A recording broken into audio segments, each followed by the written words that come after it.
Alors cette conférence, bon, elle est tout le temps sur ce thème. Hein.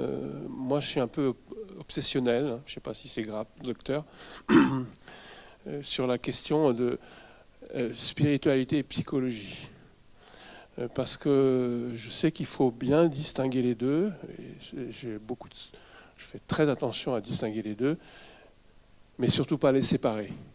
Voilà. On n'est pas en tranches. Et donc, oui. Alors, dans le sens longitudinal ou vertical, c'est ça, non ? Oui, les tranches, non, on est unifié, on est à la fois corps, âme, esprit.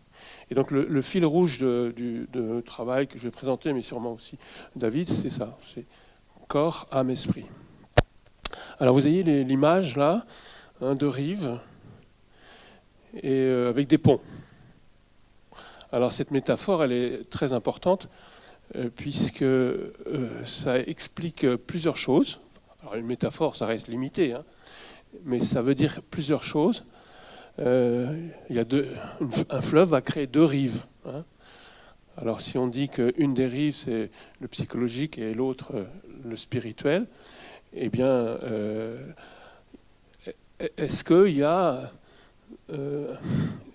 un mur inséparable entre les deux? Et s'il y a un mur inséparable entre les deux, il y a celui, comme on dit au Québec, qui fly, hein, qui butine dans l'azur, qui ne tient pas compte de ce qu'il est profondément. Hein. Et puis, si on n'est que dans le psychologique, eh bien, on s'ampute d'une dimension très importante, qui est la dimension spirituelle. Alors, donc, on va essayer de voir comment ça se rejoint. Et est-ce que ça se rejoint ? Et évidemment, oui. Hein, la réponse est déjà claire pour moi, en tout cas. D'abord, sur les lieux de compétence. La psychologie s'intéresse eh bien, à l'homme, à l'être humain. Quand je dis homme, c'est homme et femme, hein, on est d'accord. À l'être humain, à l'homme blessé, à l'homme qui veut à la fois moins souffrir et qui veut grandir. Voilà. Donc, cette idée qu'un être humain a besoin bien d'aller mieux, ça c'est clair, et il a besoin de grandir. Alors, quant au spirituel, eh bien, il y a aussi cette capacité que le spirituel a à se dire, mais ce monde, il est inachevé, ce monde, il souffre. Donc il y a aussi cette question de la souffrance du monde. Et dans la Bible, si vous lisez la Bible, ça souffre énormément, quoi. Et avec une hypothèse qui est dite dans le livre de la Genèse, à savoir qu'il y a une blessure. L'homme peut très bien se couper de lui-même, des autres et de Dieu. Et ça commence par la rupture avec Dieu. Justement, dans la Genèse, il est bien expliqué qu'il y a une rupture avec Dieu, ça c'est la source. Hein, et cette rupture avec Dieu, elle vient du fait que le serpent fait croire qu'il y a une compétition avec Dieu. Et donc, vous serez comme des dieux. Alors évidemment, quand on me dit, moi, je serai comme un dieu, j'essaie de dire, ah bon, c'est un peu orgueilleux, ça. Hein, c'est un peu orgueilleux si je me coupe de la source. Mais si dans l'humilité, je me dis, finalement, oui, il y a dans la relation à Dieu, eh bien, une telle intimité que ce que les pères de l'Église disaient, les pères du désert et les pères apostoliques disaient que, et Saint Irénée en particulier, Dieu s'est fait homme, vous connaissez la suite, hein, pour que l'homme devienne Dieu. Et donc, il y a eu beaucoup de travail de fait, de spiritualité, sur la divinisation de l'homme, mais pas sans la relation. Voilà. Et donc, la blessure originelle, c'est la coupure avec la source. En effet, pour la relation, Dieu, Trinité et relation, nous sommes relationnels et on ne peut pas se couper de celui qui nous apprend à aimer. Que veut dire relationnel? C'est bien l'amour. Alors sûrement que chacun d'entre vous, vous êtes un peu heurté par la misère du monde. C'est le cas? Ouais. Si on allume la télé, ça fait mal, quoi, hein, tout ce qui se passe dans le monde. Eh bien, en fait, il y a quelque chose auquel il ne faut pas renoncer. C'est cette soif de cohérence, d'harmonie, de beauté. On a ça dans le cœur. Et la misère du monde vient heurter cette soif d'harmonie, de beauté, de cohérence, de paix, de joie, d'amour. Et même si la misère du monde vient contredire cela, nous n'avons pas à renoncer justement à cet idéal. Et notre foi nous permet de pouvoir ne pas renoncer à ça justement grâce à la vie intérieure. Alors vous me direz, oui, mais le psychologique, il y a aussi la vie intérieure. Alors il y a quand même une différence. La différence, c'est que l'intériorité psychique n'est pas tout adéquatement l'intériorité spirituelle. On verra ça si on a le temps. Il y a dans la psychologie, dans la science de la psychologie, eh bien, l'idée que l'homme ne peut compter sur ses propres forces. Il n'y a pas de force extérieure à lui-même, même chez Jung. Hein. Jung, c'est celui qui a pratiqué le plus, qui a essayé de développer la dimension spirituelle, mais pour lui, c'est l'archétype qui impose justement cette idée de Dieu, mais peu importe si c'est le Christ, si c'est le Bouddha, si c'est... Il y a quand même dans la psychologie jungienne un essai. Mais c'est comme s'il avait voulu passer le pont, et en passant le pont, il était arrivé avec tous ses outils psychologiques et il ne les a pas lâchés.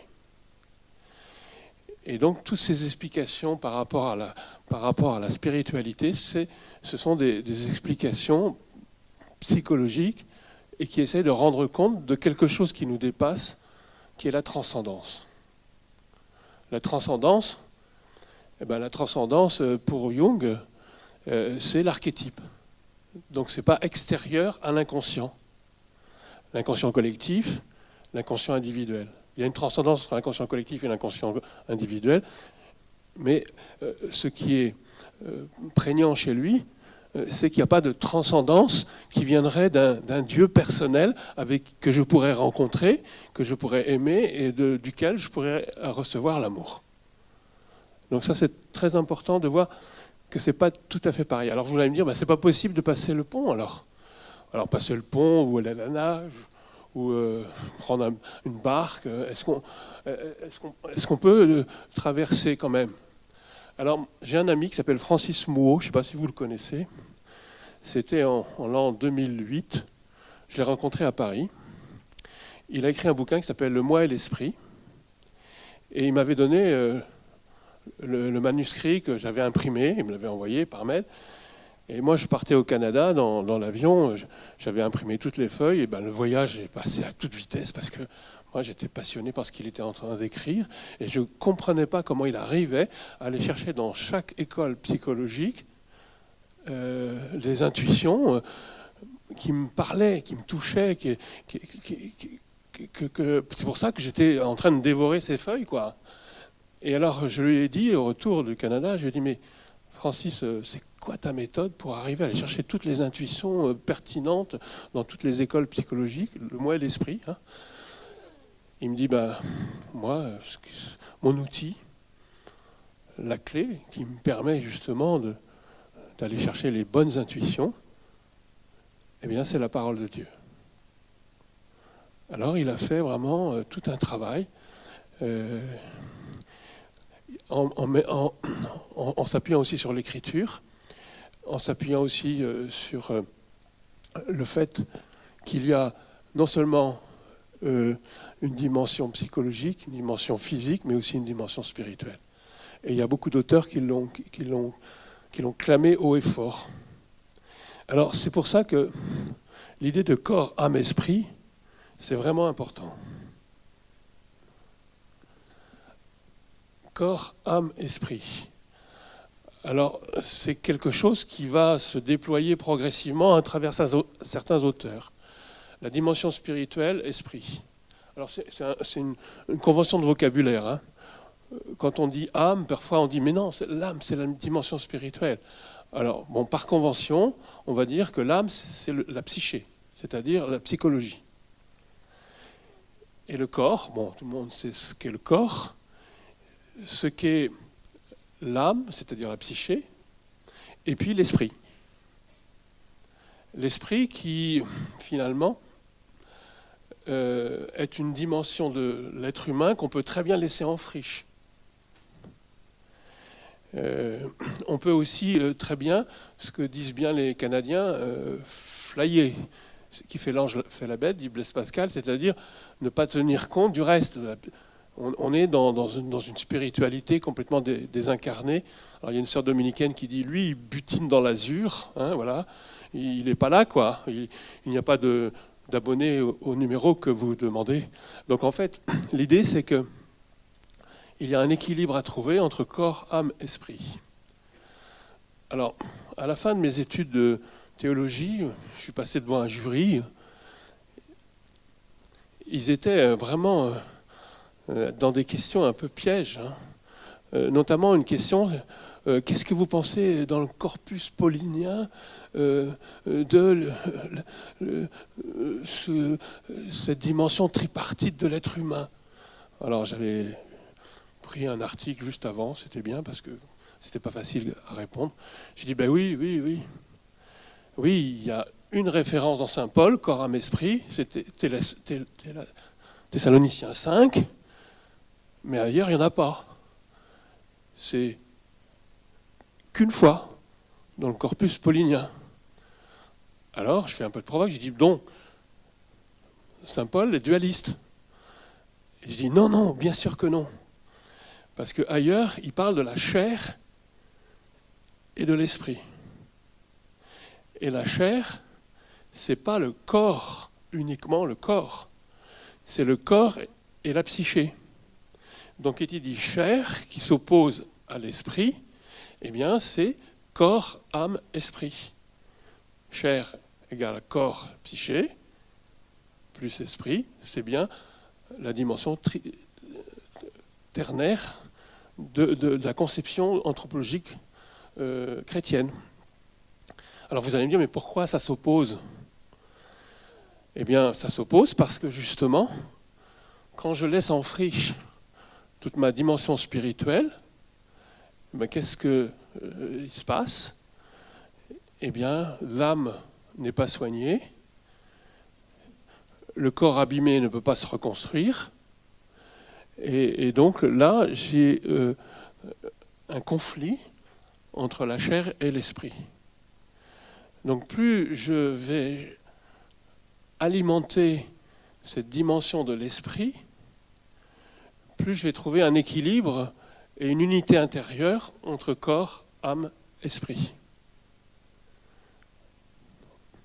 Alors, je vais vous parler de Frankl. Est-ce que vous connaissez Frankl? Alors Victor pour les intimes. Alors Frankl était juif, n'est-ce pas? Il est passé par les camps de concentration. Alors c'est un médecin psychiatre. Eh bien, il a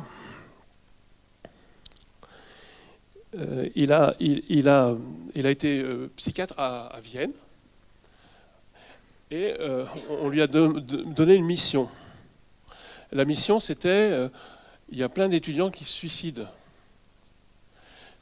Comment ça se fait? Alors il a installé en Autriche des dispensaires et il accueillait tous ces étudiants qui étaient en pleine dépression. Alors, évidemment, il s'est rendu compte, il appelle ça la névrose noogène. Alors, je fais exprès d'avoir du jargon, ça fait bien. Hein. La névrose noogène, c'est justement quand on a oublié qu'on a une dimension spirituelle. Et noogène, ça veut dire il manque la dimension de l'esprit. Il manque cette finalité de l'être. Il manque tout cela. Et donc il a travaillé là-dessus. Il appelait ça le syndrome du chômeur.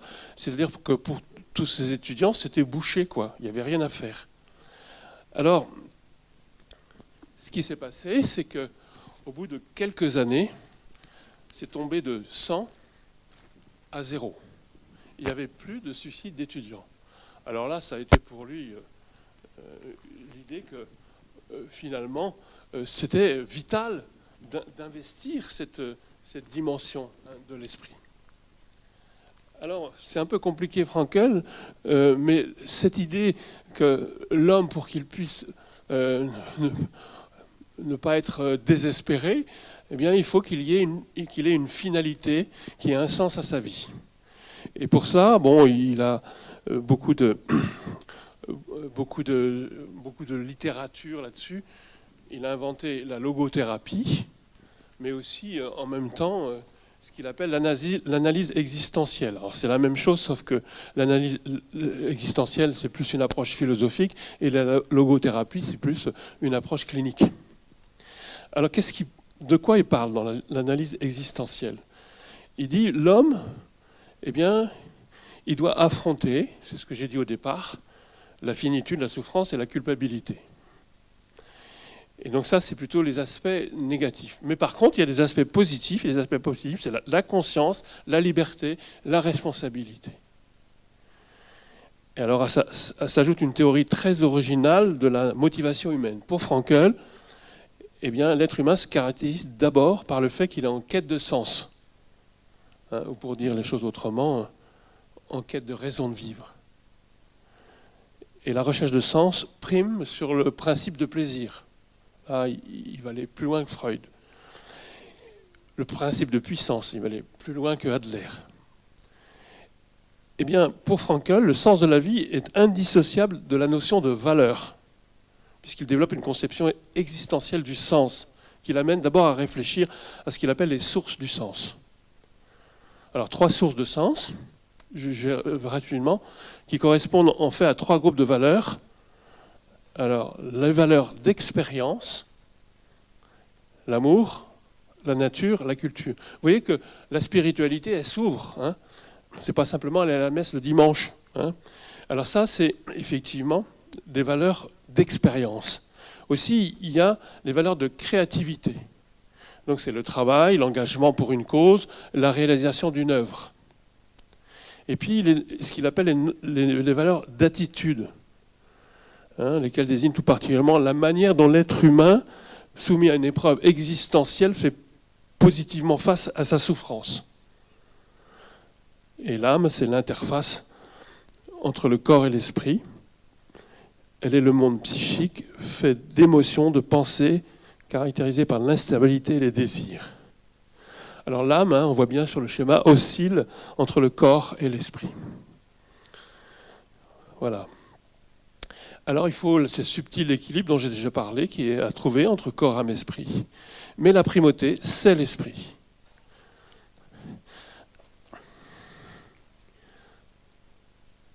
D'accord.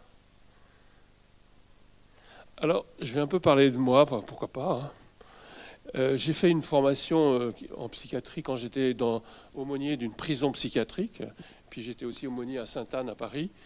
Et puis j'ai fait aussi une formation en psychologie. Pourtant, je me suis toujours identifié à un accompagnateur spirituel, et ça depuis 30 ans. Accompagnateur spirituel, certes, mais apte à connaître l'autre rive. Elle n'est plus là, la photo, hein, l'autre rive. Et c'est plus que là, j'essaie d'avoir une vision tripartite de la personne, donc corps, âme, esprit, et c'est un pont solide, un gué praticable, un passage possible entre rive droite et rive gauche. Et ça, c'est important pour moi, quand je reçois des gens, d'avoir dans le cœur ces trois dimensions, corps, âme, esprit. Ce qui veut dire que j'écoute le récit de la personne, et à un moment donné, je compte sur quelqu'un de très efficace qui s'appelle l'Esprit Saint. Et je termine toujours.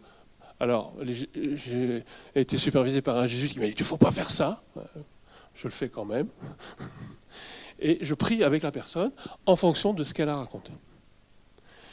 Et je peux vous dire, je ne vais pas demander qu'on témoigne de ça, mais c'est efficace. C'est efficace parce que la personne a raconté quelque chose de l'ordre de son récit. Il a mis ça devant lui. Donc c'est beaucoup plus léger quand c'est dehors que dedans, ça c'est sûr. Mais pour moi, ça ne suffit pas. Il faut aussi pouvoir ouvrir ça à l'Esprit Saint. Et dans la prière spontanée, on est obligé de tenir compte de l'Esprit Saint. Sinon, il ne se passe rien. Et donc là, l'Esprit Saint nous donne les mots, nous donne l'efficacité de cette prière.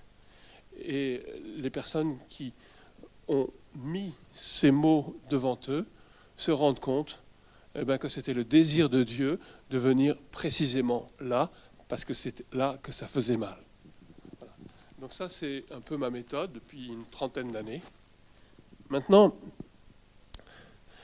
je voudrais passer à la diapositive suivante, puisqu'il reste 10 minutes. 5. Alors peut-être ça, je n'ai pas besoin de beaucoup commenter. Merci Alain, parce que c'est Alain Sainton qui m'a refilé le schéma. Alain Sainton ici présent. Donc, principal siège du spirituel, principal siège du psychologique. Alors vous voyez l'importance de l'esprit, parce que même le corps abîmé, il faut que je me soigne. Il y a des médecins ici, oui, c'est normal, il faut se soigner. Mais on peut aller aussi dans cette conception de la capacité de l'esprit à venir jusque dans le corps abîmé et participer, et c'est ce qu'on fait quand on donne le sacrement d'onction des malades, participer justement au fait que le corps va recueillir,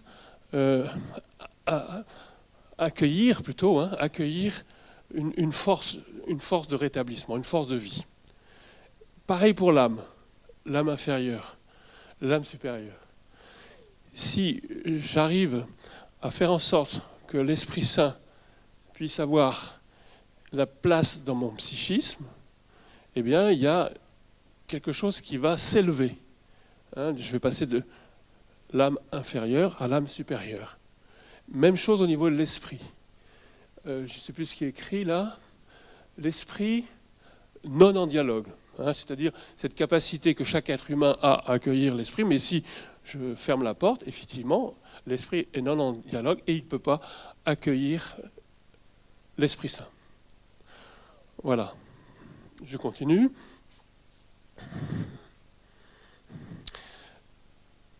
Ce texte de l'Évangile me parle énormément. Alors je vais le résumer, on ne va pas le lire, on n'a pas le temps. C'est une femme, une Samaritaine, qui est au bord du puits, il est midi, et il y a le Christ qui vient, ses apôtres, ses disciples sont partis chercher de la nourriture, et lui, il se retrouve tout seul avec cette femme. Et il lui adresse la parole, chose impossible normalement, puisque c'est une femme, lui c'est un homme, et puis c'est une Samaritaine, et lui c'est un juif. Donc impossible de pouvoir lui adresser la parole, cependant il le fait. Et puis, cette femme, elle a une dimension très forte au niveau de la... Elle a une capacité relationnelle. Elle va entrer justement en dialogue avec lui, et elle est familière avec lui, elle est tout à fait ouverte à cette rencontre, un peu bizarre, un peu étonnant, imprévu, et elle va accueillir ce que le Seigneur va lui dire. Alors ça commence mal, comment toi tu es juif, tu me demandes à boire à moi une Samaritaine, voilà, mais bon, Jésus l'a fait avancer, c'est un pédagogue, Puis elle est très concrète. Seigneur, tu n'as rien pour puiser, le puits est profond. D'où as-tu cette eau vive que lui propose, hein, cette eau vive. Alors, elle continue, elle fait de la provoque et tout. Et Jésus, alors ça c'est génial, quiconque boit de cette eau aura de nouveau soif, mais celui qui boira de l'eau que moi je lui donnerai n'aura plus jamais soif. Alors vous voyez, il y a les deux dimensions. Il y a la dimension du corps et il y a la dimension psychologique. Quand je dis psychologique, c'est sa dimension affective, émotionnelle et relationnelle. C'est ça en fait.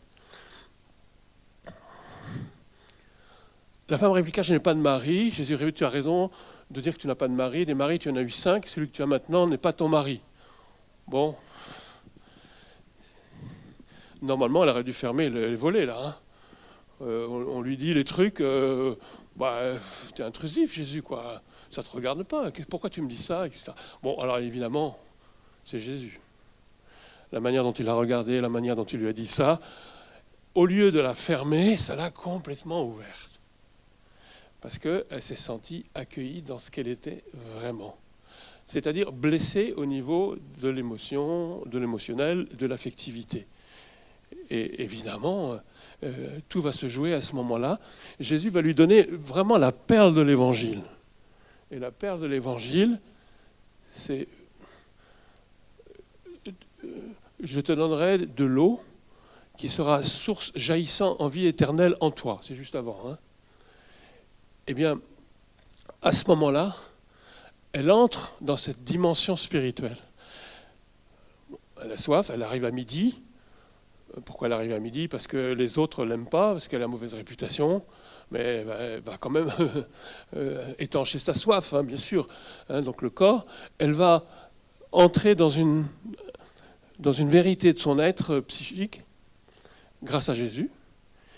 Et elle va à ce moment-là orienter toute sa recherche affective, qui n'était pas tout à fait orientée.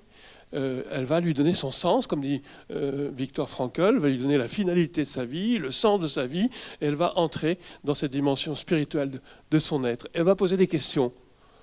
Ouais, il y a un problème avec les Juifs, là. Vous dites que c'est à Jérusalem, et nous on dit que c'est sur le mont Garizim. Alors qui a tort, qui a raison? Jésus entre à ce moment-là dans cette dimension religieuse. Hein, puisqu'il dit, le salut vient des Juifs. Ça ne veut pas dire que ce n'est pas ouvert aux nations, au contraire, hein, c'est une mission pour les nations. Mais l'heure vient, et c'est maintenant, où les vrais adorateurs, adoreront le Père en esprit et en vérité. Tels sont les adorateurs qui recherchent le Père. Ouais, c'est magnifique. C'est-à-dire que là, elle va lui donner l'accès à sa vie intérieure, à sa vie profonde. Et si j'ai 2 minutes, David, voilà. C'est juste ça, ça va? Alors, j'aime beaucoup Wilfrid Stenissen, qui est un carme suédois. Il a écrit un bouquin qui s'appelle « La nuit comme le jour illumine ». C'est génial. C'est écrit, c'est traduit en français, hein, je vous rassure. Et donc, à partir de son livre, j'ai fait ce schéma, et je pense qu'il est assez éclairant. C'est-à-dire que, alors ça, on change de registre, hein, c'est plus corps, âme, esprit. C'est comment ça fonctionne un être humain. Il y a la face externe. Et la face externe, c'est tout ce qui est physique, le corps, là, mais aussi affectif, émotionnel, même le mental, l'intelligence conceptuelle, c'est la face externe. Et la face interne, eh bien, c'est le cordial, c'est-à-dire l'intelligence du cœur, l'intelligence relationnelle, l'intelligence spirituelle.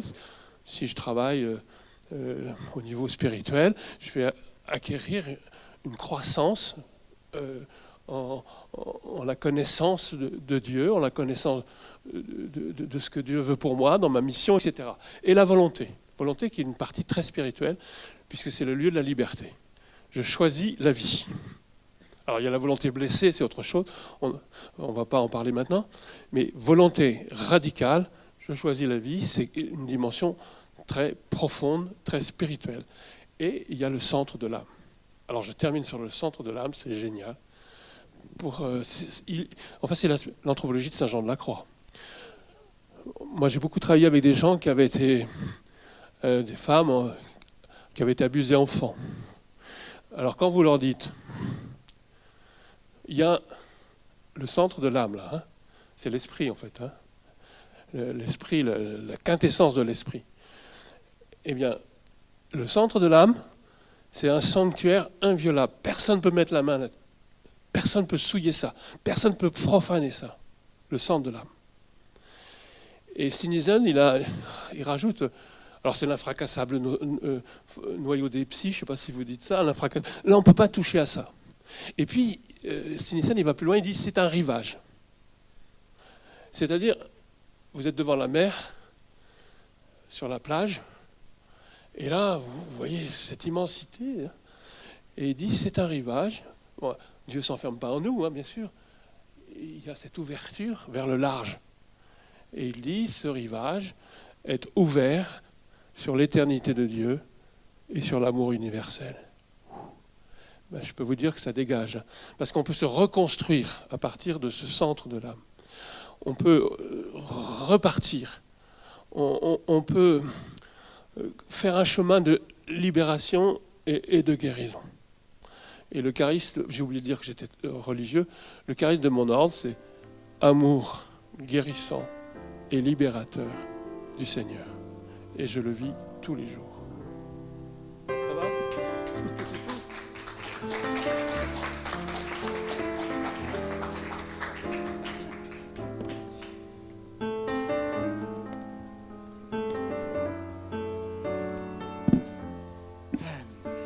Bon, bonsoir à tout le monde.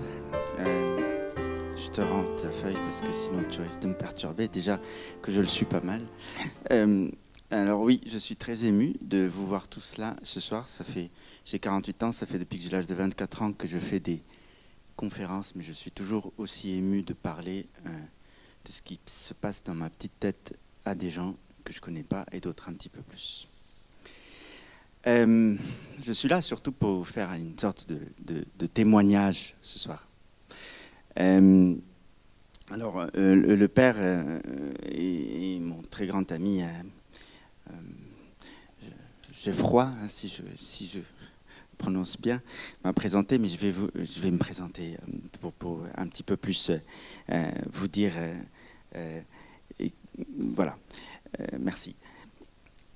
Donc moi, David, j'ai 48 ans, je suis un peu comme Obélix, je suis tombé dedans quand j'étais très petit. D'abord éducateur sportif, puis art thérapeute, danse, mouvement thérapeute, très exactement. Et puis après, j'épouse le droit, la médecine éthique, la psychologie, la psychopathologie et la criminologie et la sexologie.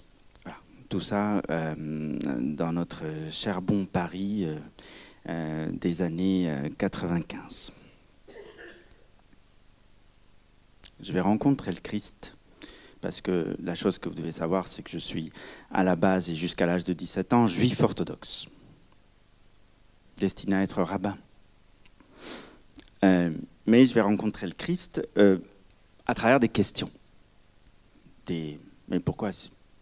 Enfin bon, je ne vais pas rentrer dans le détail parce qu'en plus c'est Shabbat, donc on risque de passer jusqu'à 3h du matin ici. Bref. Ce sont des questions auxquelles je n'ai jamais eu de réponse et tant que je n'ai pas de réponse, en fait, je cherche. Et mes études continuant, mon psychanalyste et psychologue clinicien avec lequel j'ai fait ma psychothérapie, psychanalyse didactique, m'autorise à exercer la psychothérapie, j'ai 25 ans. Et là, je commence à recevoir des choses intellectuelles, corporelles, par le biais des évangiles, des homélies. Et ce que je reçois, c'est pas tant une mendication ou une exégèse, mais des liens entre psychopathologie, qui est mon dada depuis très longtemps. Je suis un fou de psychopathologie. D'ailleurs, si ce n'était pas la modération du père Bernard-Marie Geoffroy, ce soir, ce serait appelé les évangiles précis de psychopathologie. Mais bon, il est beaucoup plus modéré que moi. Et donc, ça devient irrépressible au fur et à mesure que je pratique. Et à chaque séance ou presque, Je suis en prière, ben évidemment, des prières orthodoxes juives, et puis petit à petit, des prières au Christ, des prières jaculatoires, comme on dit, ou spontanées. Et vraiment, ça devient quelque chose en même temps de passionnant et d'apaisant pour moi, alors que c'est le patient qui vient chercher apaisement. Bon, un mystère encore là, une fois. Et puis je reçois aussi des phrases que je dis à mes patients et qui ne ressemblent pas à des raisonnements cliniques classiques. Voilà. Qui ne ressemblent pas à ce qu'on appelle dans le jargon des psys des élaborations. L'une des prières, pour rentrer un petit peu dans le vif du sujet, l'une des prières, les évangiles les plus touchants pour moi et qui m'ont vraiment plongé dans une réflexion migrainante, si le mot existe en français, c'est l'évangile des talents. L'évangile des talents, alors bon, vous le connaissez aussi bien que moi, peut-être mieux que moi. C'est vrai que j'ai oublié de dire que je suis baptisé depuis 7 ans. Le 15 avril qui vient verra mes 7 années de baptême. Donc cet évangile m'a vraiment beaucoup impressionné. Parce que dans ma lecture, qui n'est pas une vérité absolue, absolument pas, les talents semblent incarner tout ce que Dieu nous a donné, que nous ayons la foi ou pas, afin que nous puissions le déployer, le fructifier. Nous s'inscrivant comme ça dans une entreprise personnelle qui exploite les dons, c'est en fait comme une louange. Une sorte de louange, car la posture de l'exploitation des choses qu'on a reçues, c'est un petit peu comme si nous disions ce que nous avons reçu de lui. Et là, par conséquent, quelque chose qui m'intéresse, moi, en tant que thérapeute et psy, c'est qu'il y a presque plus de place à l'orgueil. Vous savez, puisque les talents sont reçus. Donc, et tout au plus, nous sommes des collaborateurs à la réussite. Notre réussite, certes, mais une réussite qui nous est permise, qui ne vient pas absolument de nous. Voilà. Donc c'est presque soulageant, quelque part. Et puis, si on doit aller plus loin dans la vie psychique et ce que la psychopathologie nous dit de l'identité, en fait, les évangiles de talent fondent l'identité comme étant centrale pour le psychodéveloppement sexuel de l'humain, de l'homme avec un grand H, comme on dit en anthropologie. Et bien, moi je me dis en tant que psy, et on me dit expert en santé mentale à cause des casquettes que j'ai, bien je me dis, en fait la psychopathologie elle-même et toute bonne thérapie va mettre l'identité, nous aussi, au centre de l'être humain et de nos patients. Et c'est l'une des choses les plus directes à laquelle on va s'intéresser quand notre patient vont nous dire « je souffre ». Voilà. Et puis on va trouver que cette identité n'est pas sécurisée, n'est pas protégée. Pourquoi ? Parce que les personnes qui auraient dû faire fonction d'environnement parental sécurisant et développer tout ce qui est la croissance narcissique au sens noble du terme, nous ne parlons pas de la pathologie ici, eh bien, cette identité a été malmenée par l'environnement maternel, comme dirait Donald Woods Winnicott. Donald Woods Winnicott qui met l'identité de l'enfant au centre de cet environnement maternel qu'il suggère suffisamment bon. Pourquoi ? Parce qu'il faut être dans une sorte de bonne distance avec l'enfant pour qu'il croisse. Pardon mon français, des fois, je suis espagnol, donc mon français des fois peut-être débloque un peu. Voilà, pour que cet enfant puisse croître, puisse s'élever dans des conditions identitaires qui lui permettent une assise narcissique, comme on dit dans mon jargon, c'est-à-dire, vulgairement parlant, quelqu'un d'équilibré. Eh bien, il faut que l'environnement maternel, donc c'est le papa, la maman, la fratrie, enfin la famille au sens large, si elle existe, eh bien, permettent à cette identité et ses potentiels et ses qualités et ses défauts, de se fructifier, de se croître, tranquillement, de croître dans une sécurité, de croître dans le développement de sa pensée, dans le développement de ses choix qui sont contraires à ceux des parents. Voilà. Donc là, moi, en fait, je ne sais pas vous, mais moi, je me dis dans l'évangile des talents, effectivement, mais en fait, tu prends ce que t'as donné le maître et puis tu vas le fructifier pour en faire des richesses. Parce qu'il te l'a donné et parce que c'est bon pour toi. En fait, c'est ça, c'est ce truc mutuel. C'est pas moi je suis ton maître et puis je t'ai laissé des dons parce que tu me fais pitié. Non, en fait, c'est un enrichissement mutuel. C'est-à-dire que tu prends les talents qu'on t'a donnés, tu les fructifies à son service et en fait, le service que tu offres au Seigneur t'épanouit en tant que personne. Il y a une réciprocité là, il y a un va-et-vient qui ne peut être que divin. En tout cas pour moi, c'est énorme. Voilà, donc les psys, les thérapeutes, d'autres accompagnateurs comme les monias, les prêtres et autres accompagnateurs en tout genre vont s'intéresser donc à cette identité dont l'évangile des talents lui-même s'est déjà beaucoup intéressé. Voilà. Cette identité, si on n'y fait pas attention, vous l'aurez compris, eh bien, va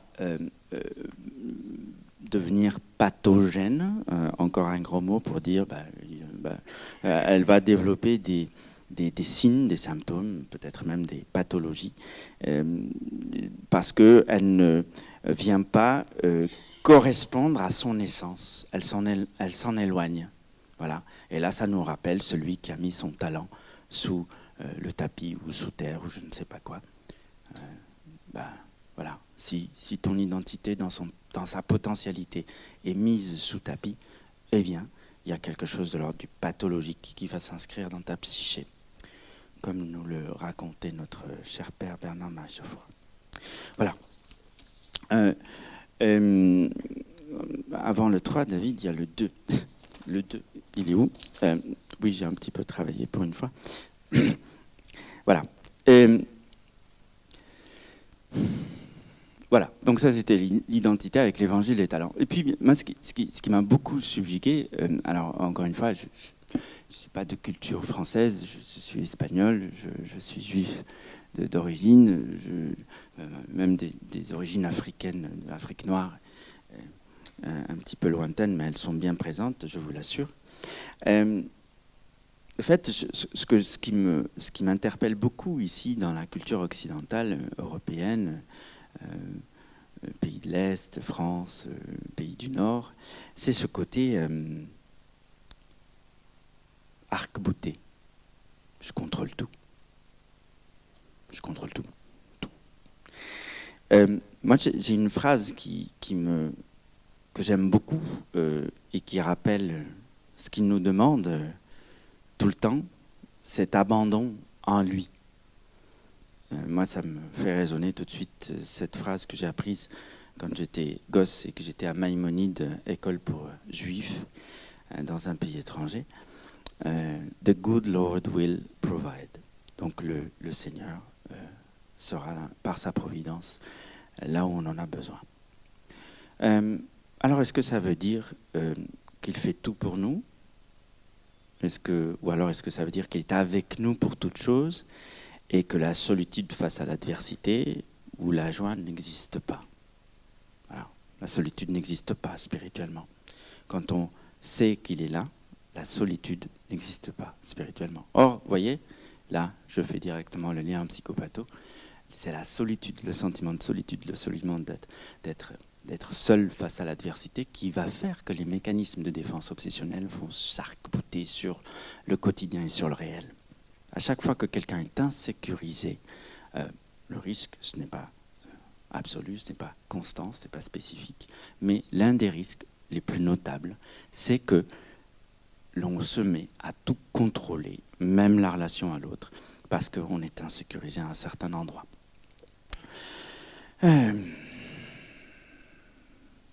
Ce que ça veut dire aussi pour moi spirituellement, cet abandon en lui, c'est que nous ne sommes pas ignorés de lui quant au chemin que nous avons à parcourir.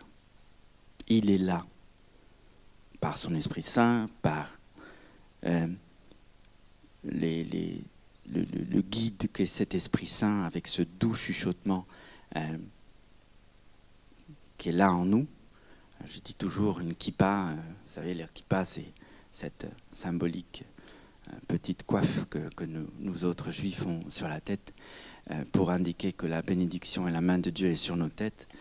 Eh bien, c'est pour moi l'équivalent de l'Esprit Saint qui, je l'ai lu ou entendu dans une homélie, qui est un chuchotement. Un chuchotement. Ah oui, c'est intéressant. Et là, je reviens à la psychopatho. Et je me dis, si moi je fais du bruit avec mes pensées obsessionnelles, mes pensées de contrôle, tout dépend de moi, il faut que je gère ça, ma liste de courses, et ci, et ci, et cela. Et que je ne me pose jamais dans ce flux tendu de pensées obsessionnelles et qui tentent par mécanisme de défense à vouloir contrôler l'environnement direct, les personnes qui s'y trouvent, et toute chose qui s'y trouve pour un misérable, je dis misérable parce qu'illusoire, sentiment de sécurité. Eh bien, ce chuchotement, on ne l'entend plus parce que notre pensée fait trop de bruit. Parce que nos préoccupations humaines font trop de bruit. Parce que nos injonctions, on n'a pas besoin de l'autre parent ou l'autre conjoint ou l'autre je ne sais pas quoi pour subir et souffrir d'injonctions internes qui à un certain moment vont nous pousser à nous exclure, à nous isoler complètement, à devenir des sortes de robots qui essaient de contrôler. J'en reçois beaucoup. J'ai à peu près 200 patients, 47 consultations par semaine. Je reçois beaucoup de gens qui souffrent énormément de ça. Voilà. Alors quand ils n'ont en plus pas la foi ni de pratique religieuse, eh bien il est difficile pour un thérapeute comme moi, humblement, de les amener vers quelque chose de l'ordre de l'apaisement parce qu'ils sont arc-boutés, encore une fois, sur leur mécanisme de défense obsessionnel et ils n'ont de cesse que de vouloir et pouvoir tout contrôler pour avoir ce sentiment illusoire de sécurité. Voilà. Donc, alors que cet Esprit Saint et ce chuchotement, si on daigne faire silence dans nos cœurs, dans nos têtes, eh bien ce chuchotement, comme la kippa, va indiquer quelque chose de très simple. Ce n'est pas ambivalent, c'est jamais à plusieurs polarités. Hein. Si on part sur la physio-anatomie et sur ce système nerveux périphérique qui se constitue quand on a entre 4 et 18 semaines in utero, qu'on appelle aussi l'ensemble sensorimoteur, que d'autres appellent un petit peu trivialement le cerveau reptilien, eh bien, là, on a quelque chose qui ressemble à l'Esprit Saint, c'est-à-dire que lorsque nous nous connectons à notre fort interne, à notre intériorité diaphragme, à ce que nous ressentons, à ce que nous avons à l'intérieur, pas à ce que nous avons dans la pensée, eh bien, il y a un certain moment où les choses sont claires. Beaucoup de gens vont vous dire dans leur discours, oui, alors je voudrais bien faire ça, mais en même temps, il y a ça aussi qui m'intéresse. En fait, vous savez, moi en tout cas, j'émets l'hypothèse, sans que ce soit un absolu, jamais, j'émets l'hypothèse que ce patient, cette patiente, cette personne qui est en train de me parler est sous le joug, sous l'emprise d'une pensée obsessionnelle, puisqu'elle est bipolaire, pas au sens de la pathologie, mais au sens de la polarité, et que par conséquent, la personne n'écoute plus son fort interne, son diaphragme, son Esprit Saint, ce chuchotement, qui vient de dire les choses très clairement et de manière bienveillante. Il y a un seul axe à prendre, et il est en général très simple. Mais la performance de nos sociétés, mais les différentes couches de nécessité et d'injonction vont faire que nous n'écoutons plus ce qui se passe dans notre fort interne, comme diraient mes amis prêtres. Voilà, donc cet Esprit Saint, c'est cet être Dieu qui est avec nous, à travers son Fils, à travers le Christ, eh bien, il nous mène vers des lieux, des situations, des rencontres, les canaux, comme on dit en Église, bonnes ou mauvaises d'ailleurs, bonnes ou mauvaises. J'ai appris grâce à ma superviseuse, que je remercie énormément de me tenir la main tous les 15 jours, que les mauvaises rencontres étaient aussi des éléments que nous pouvons utiliser pour mûrir, grandir, améliorer nos relations aux autres et à nous-mêmes. Et ça colle parfaitement avec le dessein de Dieu qui lui va tout utiliser pour nous faire grandir dans sa grâce et dans son amour. c'est assez impressionnant. Voilà. Mais finalement, quand on est vraiment dans cette écoute du chuchotement, on est dans un chemin qui nous mène inéluctablement à un mieux-être et un épanouissement, même si ça doit passer par des épreuves terribles. Voilà, notre siècle est lourdement touché par les dynamiques de contrôle, une obsessionnalité au quotidien qui envahit nos actes, qui envahit tout notre être, et plus rien n'est laissé au hasard. L'un des gros signaux qui est très difficile à soigner, c'est cette fameuse ce fameux amalgame qui est fait entre prévoir et anticiper. Les gens qui prévoient vont avoir des choses sur leur agenda et ils vont dire, bon ben voilà, tel jour je vais rencontrer telle personne, puis je vais faire ça, puis je vais faire ceci. Donc voilà, je prévois. Et puis il y a beaucoup d'entre nous, peut-être moi le premier, anticipent et par l'imaginaire vont construire des scénarios de ce qui va se passer. Des scénarios de ce qui va se passer. Et là, de fait, ce que je dis à qui veut bien m'entendre, c'est que ça provoque des hémorragies énergétiques. Alors l'hémorragie sanguine, quand elle a lieu, on essaye tout de suite de l'arrêter.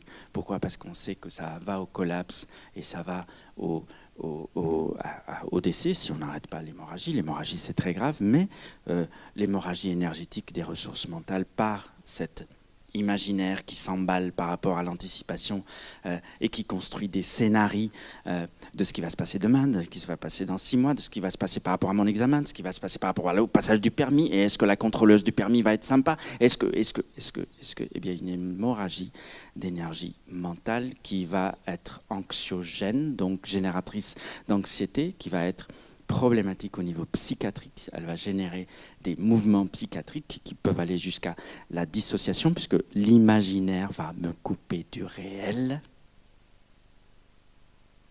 Et puisque je crois que mon imaginaire, en scénarisant, eh bien, me fait croire que j'ai l'illusion de contrôle, eh bien, je surinvestis cet imaginaire qui me coupe du réel, le réel qui, lui, va m'apporter d'autres situations, d'autres épreuves, d'autres choses à vivre, pour lesquelles j'aurai beaucoup moins d'énergie, puisque cette énergie-là, en amont, a été consommée à anticiper.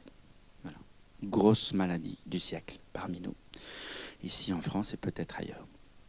Je ne vous l'ai pas dit, ça fait 25 ans que j'exerce. Voilà, je dis que le réel ne s'imagine pas, il se vit au présent de l'indicatif, dans l'abandon en lui. Vous voyez, si on doit relier psychopatho et prescription psy ou thérapeutique, eh bien, on dira ça, le réel ne s'imagine pas, il se vit au présent de l'indicatif et en lui. Voilà. En lui, pourquoi ? Troisième et dernière partie de cette intervention. En lui, parce que y a l'amour.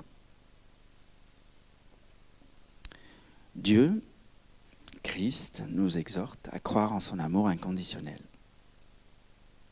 Il nous assure de sa clémence et de sa miséricorde à chaque confession, qu'elle soit face à des confesseurs ou face à nous-mêmes. Moi, j'imagine, je me trompe peut-être, j'irai brûler en enfer, que lorsqu'on est humble et qu'on se remet en question, qu'on se dit ça c'était pas très cool de dire ça, c'était pas très fair play de faire ça à cette personne ou dans cette situation, j'imagine qu'il y a quelque chose déjà de l'ordre de la confession entre lui et nous, et on peut s'en repentir, et si on le fait honnêtement, authentiquement, je pense qu'il y a quelque chose déjà de l'ordre de la confession. Alors peut-être que mes amis prêtres vont me fondre dessus à la fin de l'intervention, mais j'assume. Nous, de l'autre côté, ce que nous faisons dans l'amour humain que nous vivons, et toujours dans cette distorsion aussi qu'il y a entre ce qu'il veut pour nous, ce qu'il nous donne, la manière dont il nous montre une certaine exemplarité. Voilà, quand on lit les évangiles et qu'on voit comment le Christ nous a aimés et nous aime avec cet évangile, la Samaritaine, moi, celle qui me touche, l'évangile qui me touche aussi beaucoup, c'est celui de la femme adultérine. Va et ne pêche point, on va et ne pêche plus. Voilà, il nous donne, il suffit de lire attentivement et pas entre deux, je ne sais pas quoi, pour voir qu'il nous donne, il est un exemple pour aimer. Voilà, mais nous, on est beaucoup plus intelligents en fait. Nous, on consomme l'autre. On consomme l'autre, que ce soit dans une certaine avidité de nos propres besoins. C'est-à-dire que l'autre, à un certain moment, disparaît à la faveur de ce que moi je veux. Voilà, alors je ne vais pas vous prendre la tête ce soir là-dessus. J'ai développé une autre conférence sur cette thématique de la suppléance de la représentation dans la rencontre. C'est-à-dire qu'à un certain moment, quand je te rencontre, j'ai une représentation de mes propres fantasmes, de mes propres besoins, de mes propres désirs, que je plaque sur toi. Mais au fait, je ne te rencontre pas. Le carrefour où à gauche tu te trouves et à droite il y a mes représentations, de fait, la plupart d'entre nous prennent souvent à droite. Et à droite, on fait un demi-tour et on revient sur soi. Un ami prêtre récemment avec lequel je faisais cette conférence-là, le père Laurent Notareski, disait à d'autres personnes que vous qui nous avez fait l'honneur de venir nous écouter, que séduire vient d'une racine qui est séducere. Et séducere, au fait, il nous a dit, le père Laurent, il nous a dit que c'était se conduire soi-même. Donc finalement, séduire l'autre, c'est se conduire soi-même, c'est intéressant. Voilà. Donc voilà, l'amour-consommation, l'amour-avidité de nos propres besoins et notre plaquage de représentation sur l'autre au lieu de le rencontrer, eh bien, s'éloigne beaucoup de l'amour de Dieu. Et pourquoi je vous prends la tête avec ça ? Parce que en psychopatho et en psychothérapie, quand tu te comportes comme ça dans ton couple, eh bien, ça ne va pas très loin. Et même si tu n'as pas envie de rompre ton mariage parce que tu es sacrement de mariage et des principes chrétiens ou d'autres principes qui font que le mariage ne doit pas être rompu, eh bien, il y a de la souffrance, il y a énormément de souffrance. C'est-à-dire que ce dont je m'aperçois en tant que thérapeute et en tant que juif catholique pratiquant, c'est que en nous éloignant de la manière dont Dieu nous aime et nous a aimés, eh bien, nous nous éloignons de notre propre épanouissement psychique aujourd'hui en 2024. Voilà, c'est intéressant. En tout cas, moi, ça me tient beaucoup. Voilà. On trouve alors des choses, moi, qui me subjuguent beaucoup, des couples qui me consultent. Ça fait 19 ans maintenant que je prends en consultation des couples en souffrance, qu'ils soient catholiques ou autres, et puis qui me disent leurs soucis, qui me disent leurs problèmes, et puis à un certain moment, ils me disent, oui, alors bon, nous, dans notre contrat de mariage, dans notre quoi ? Contrat de mariage. D'accord, donc au fait, à l'église ou devant je ne sais pas qui, tu as fait des vœux pour te mettre dans ce couple, dans cette entité nommée couple, qui n'est ni toi ni l'autre, mais encore une troisième chose que tu as investie et pour lesquelles tu as reçu des sacrements. Et tu contractualises ce lien qui est donc mystérieux et béni, divin, chez un notaire ou chez un avocat. C'est très intéressant. Voilà, en tout cas pour moi, ça va, pas forcément systématiquement, mais ça va pour moi risquer de venir bousculer quelque chose dans le lien intersubjectif. Je vais essayer pas de rire parce qu'il y a une blague en ce moment sur l'intersubjectivité. Voilà, private joke.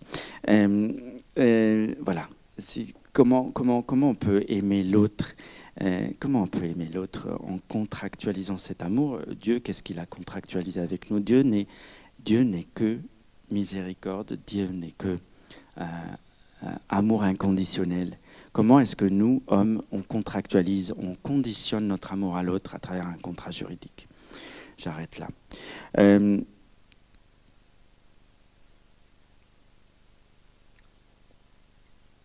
Une dernière chose, je suis à 3 minutes de la fin, quelque chose qui me tient beaucoup aussi dans les thérapies de couple ou autres. individuelle que je mène, c'est que la relation d'amour amical, fraternel, sponsal, conjugal, où nous ne prenons pas la mesure de nos postures, ça fait de nous des personnes éventuellement toxiques pour l'autre. Je remarque, je ne sais pas vous, je ne vous connais pas tous, je sais qu'il y a des psys, il y a des thérapeutes et des médecins peut-être, des prêtres qui accompagnent, mais moi je constate que la bienveillance aujourd'hui, elle est autosuffisante. Ça veut dire quoi? Ça veut dire qu'à partir du moment où je sais que je suis bienveillant, je peux envoyer à l'autre cette bienveillance en ne prenant absolument pas en compte ce qu'il est, la manière dont il fonctionne, dont elle fonctionne, et sa culture peut-être, ses traumatismes, enfin tout ce que je serais supposé connaître de lui avant de lui envoyer cette bienveillance. Parce que moi, pour moi, je suis bienveillant. Et à partir du moment où je suis bienveillant, eh bien, je m'adresse à l'autre de n'importe quelle manière. Et là, vous voyez, ça me fait penser aux nations. C'est-à-dire qu'à un certain moment, j'ai l'impression, j'ai peut-être mal compris, après tout, je suis un débutant, ça ne fait que 7 ans, Dieu s'est exprimé dans n'importe quelle langue. En fait, tout le monde le comprenait. Tout le monde le comprenait. Mais pourquoi? Pas parce qu'il est... je ne sais pas quoi, mais parce qu'en fait, il a fait en sorte d'être compris. Mais nous, on fait fi de ça. Nous, on s'en fout, en fait. Nous, à partir du moment où nous nous exprimons, à partir du moment où nous déclarons une bienveillance à quelqu'un, eh ben, c'est lui ou c'est elle qui a un problème s'il ne reçoit pas notre bienveillance comme telle. Et nous écartons, nous faisons l'économie de tout cet effort que nous avons à nous renseigner, pour utiliser un mot tranquille, nous renseigner sur comment fonctionne l'autre pour lui faire ressentir de la bienveillance. Pas nous être convaincus par notre bienveillance, et ça devrait suffire. C'est comment je t'aime, par exemple, je t'aime. Ça suffit pas en fait. Comment je te fais sentir que je t'aime? Comment je le fais sentir? Est-ce que tu le reçois? Tiens, une question, est-ce que tu le reçois? Et si tu le reçois, quelle part de responsabilité, si je le reçois pas, quelle part de responsabilité j'ai dans cette non-réception? Alors peut-être que tu as une part de responsabilité, qu'effectivement toi aussi tu as des problèmes à résoudre, mais qu'est-ce que je peux faire pour que mon amour ressenti pour toi en interne puisse être un ressenti partagé et pas juste me contenter de dire je t'aime. Et c'est à l'autre de le prendre en compte et de l'admettre comme une vérité, peut-être sans le ressentir. Merci.